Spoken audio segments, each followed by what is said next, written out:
on to May. Trevor and I were just talking about this. We've been doing this show 6 months now. Super exciting. I can't believe it, Sterling. I know. It's been fun. It has been fun. And today we have a very special guest. Ignore what Roger said, because we are super excited about having Dee Parker here today with Parker Law Office in Rocky Mount. Certainly their office is hugely supportive to Moorfield Real Estate, as well as other real estate agents in and around Rocky Mount and truly Eastern North Carolina. So Dee, we're glad to have you today. Thank you for having me. It's a pleasure. Yeah, thank you. So actually, tell us a little bit about yourself. You grew up in Rocky Mount and... Yep, grew up in Rocky Mount. This is home, always has been. I suppose it always will be. And, yes. Yes, practicing law here for almost 20 years, private practice. Prior to that, was working with my dad some. He was an industrial contractor, so was doing some in-house work there. And so real estate was always kind of in the mix, just in a different way in the very different beginning. Way, that's right. Yeah, it was very different on that end. Well, very good. Well, it's not just, obviously, Trevor and I know this, but it's not just real estate law in Rocky Mount. You really kind of encompass lots of the state in the work you do across the state. So share with everybody what your involvement is. Yeah, well, we're handling a lot of residential real estate transactions locally, and locally means, we do a lot of Nash, Edgecombe, Wilson, Halifax, those areas. But then we also have a little bit of broader reach where we're doing work pretty much Eastern North Carolina. So if you take 64 east, and then you go up 95, kind of that quadrant tends to be where we do a fair amount of work. Okay. And you do estate planning. We do estate planning. He's got an amazing team supporting him. Shout out to the paralegal team and the behind the scenes people that make it so much easier for us and our buyers and sellers. Yeah. It takes a village, and the team makes it work. Yes. I'm going to say Ian Johnson is one of my favorite go-tos. So. Shout out to Ian. Well, and on top of this, I really should have made the question a little clearer, everybody. What I wanted you to highlight is your involvement with the Real Estate Commission, and kind of a true perk that is for our area to have somebody involved on that level. Yeah, I've been involved with the Real Estate Commission. Has what they call their Joint Forums Committee, which is a group of realtors and attorneys from across the state. So it's a cooperative committee between the Bar Association and the North Carolina Realtors Association. And what we do, our focus is primarily to look at the contracts and documents that realtors use every day.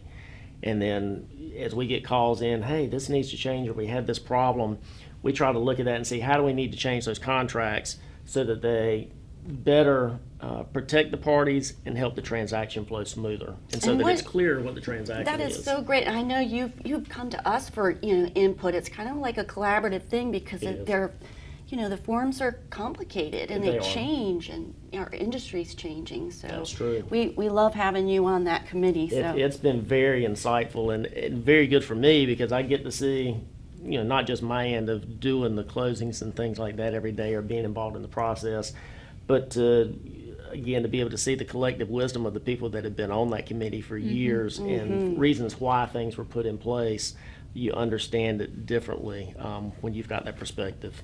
It's just I feel like that's kind of a coup for our community it to have you on such a high level across the state. And I feel like it's kind of a coup for Moorfield because we, work so closely with your office. So, we have the privilege of using those forms every day, and we don't get to write forms as agents, but it's nice to know that there's an opportunity for local involvement on such a prominent level. So just wanted to make sure everybody knew that because I thought it was pretty cool.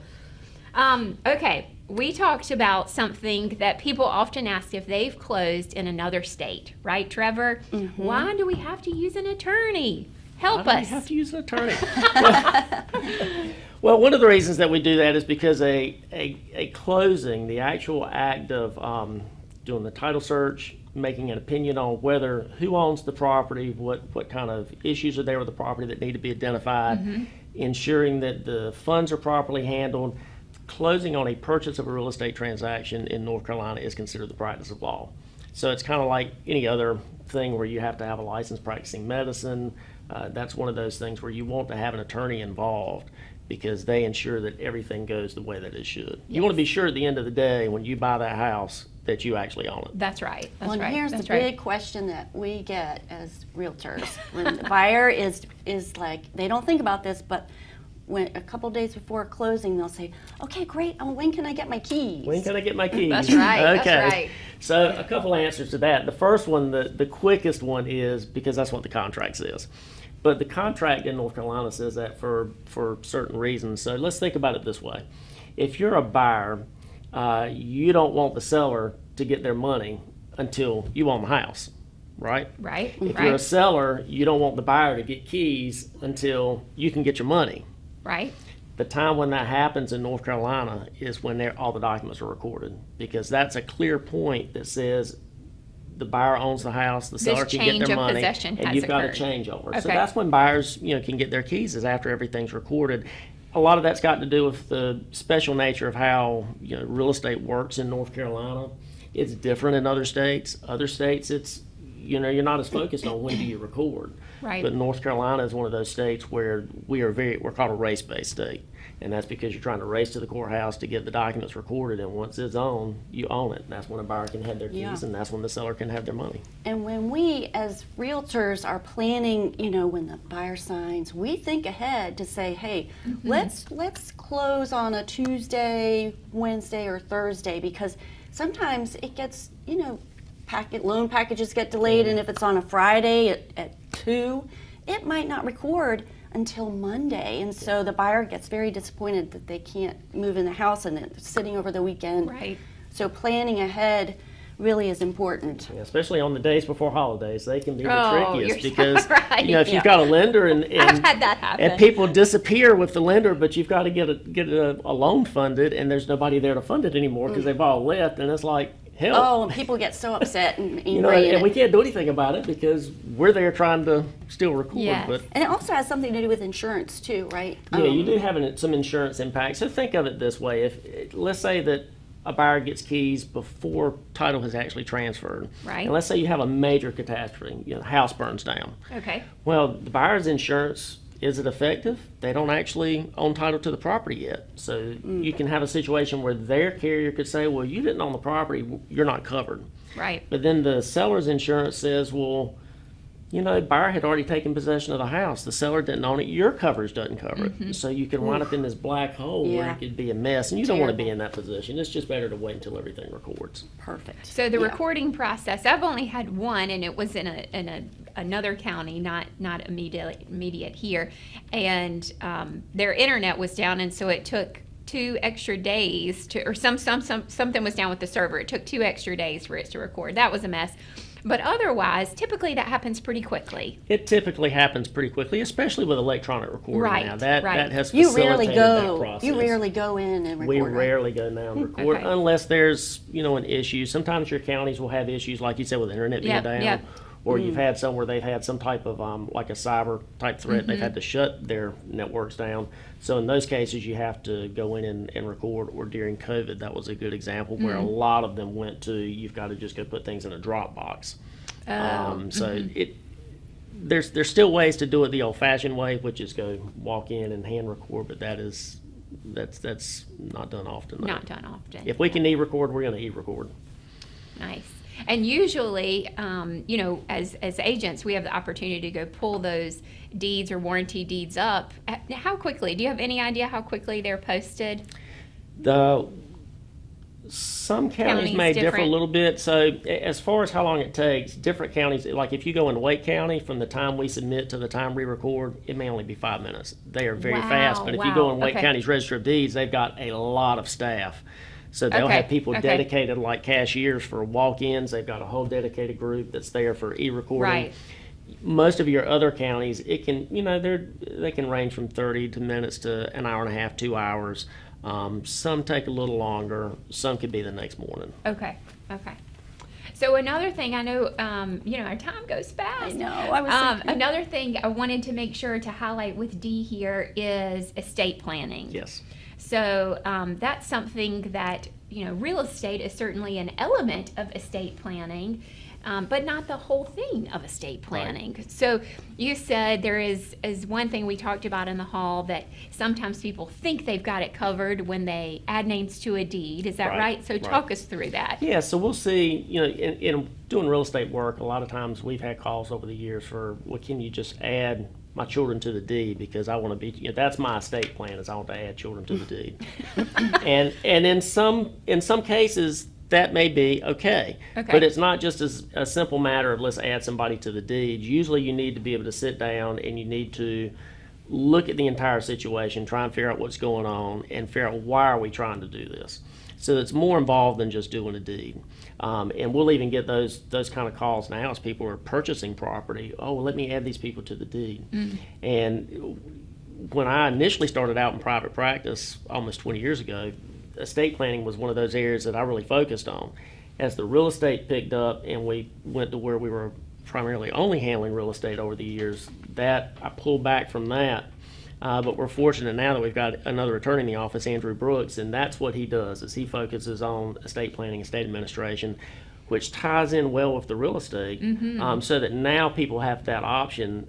And we're seeing a lot of people as they buy, they'll say, oh, well, do you do wills? Yes, we do. Absolutely. And we can sit down and he can walk them through, here's how we advise that you structure this, and he can lay out all the options, and we can figure out a plan that's best for every individual. So it's nice to be able to do that. Yeah. Well, and and on the offer that. selling side, we get a lot of listings, clients who had a property passed down to them. So that is really important too, to make sure we have the right to, this person has the right to sell it, who signs the documents. So That's right.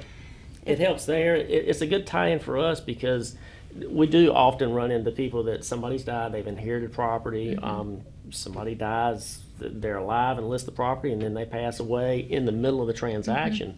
So it's nice to be able to say, okay, we can help you with that and keep things moving along quickly, so that the real estate transaction still happens. And I just had my first one recently where it was all handled through the power of attorneys. The mother was alive but not in condition to sign everything, and so that was a new process for me, and so that was very helpful to have Ann, the paralegal at Parker Law, kind of walk me through exactly, and then I could share that with the sellers to make sure that they had everything recorded prior to. So it's just so fascinating and yet interesting how it all fits together. Yeah, that's one of the things about real estate law,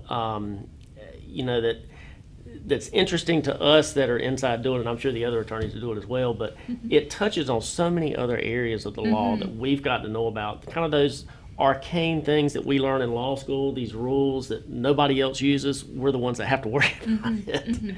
So it's, there's a lot that you've got to know in doing what we do to ensure that somebody has good title we to a have home.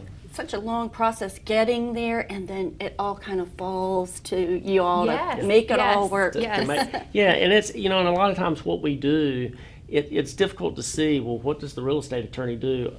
Because you see when you're sitting at the table signing documents, and handling that part, but the rest of it that goes into it, the title work that goes in, coordinating with lenders, coordinating with the different agents, and getting bills and things that have to be paid, and being sure if there's a problem with inspections, now we've got to make changes to the contract, all those things that y'all deal with on a regular basis as well.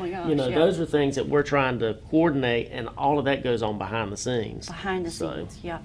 Yeah, the value I feel like in your office though is being aware of those things before it's at the closing table. So true. So hopefully the buyer and the seller don't feel it, but and 80% of the time it's smooth, but those 20% when it's not, it's so nice to know that it was called early enough to be able to mitigate. You want to get a jump start on those things, to try and keep, if at all possible. Try to keep it on schedule. Unless it's something significant, then usually we're going to try and make that closing date. And communicating. And make it happen. So good. Yes.